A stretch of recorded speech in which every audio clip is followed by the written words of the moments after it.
And so there was a time when I used to build that bucket list, and I remember sitting on the edge of my bed in college, and I remember writing down a list of desires. You know, a desire can be like this crater in your heart. It can be like the Grand Canyon if it's not directed in the right way.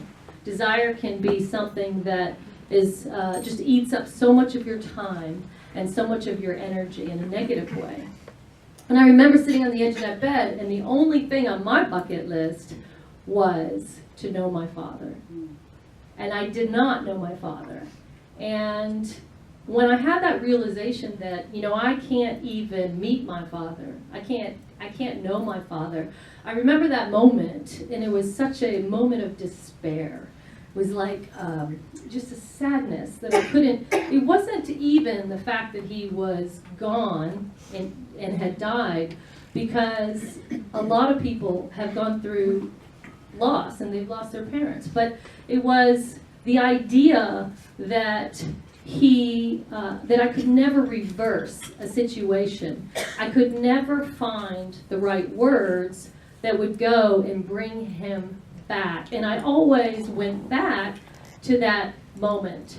So even though I was not with him when he sat on the edge of his bed that day, when I was 7, he took a Browning 9mm and he put it to his temple and he pulled the trigger. So how do how does any child get through that loss growing up? And what happened was I gained 3 friends with that loss.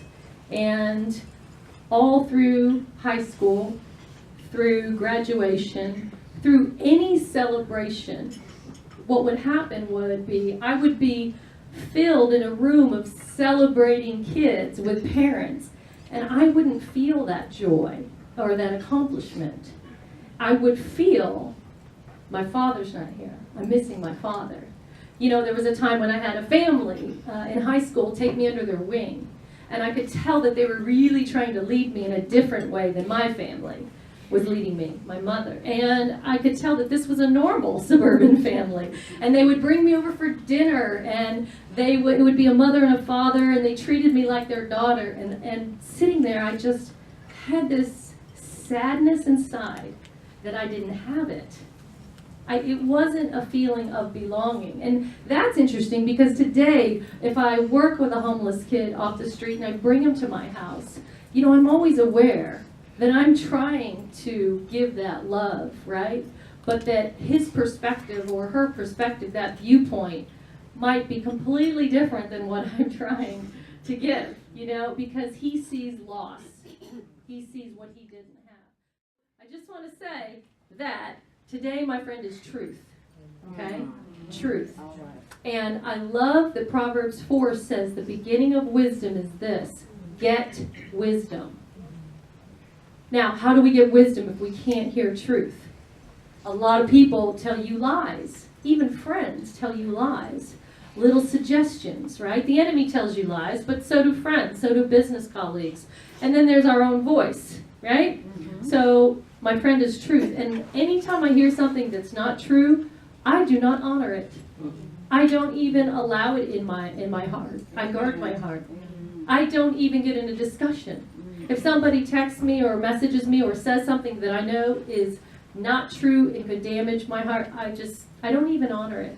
I just move on, because I know that old pain is an anchor and that we can't live in that. And how can we walk in truth and change lives if we don't know what that truth is? And ultimately that truth is, how did God create you?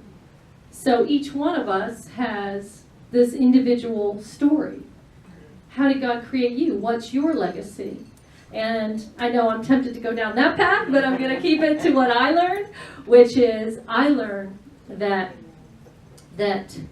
you can't allow those emotions of abandonment and anger and rejection to come in. And God really did take all of that away from me.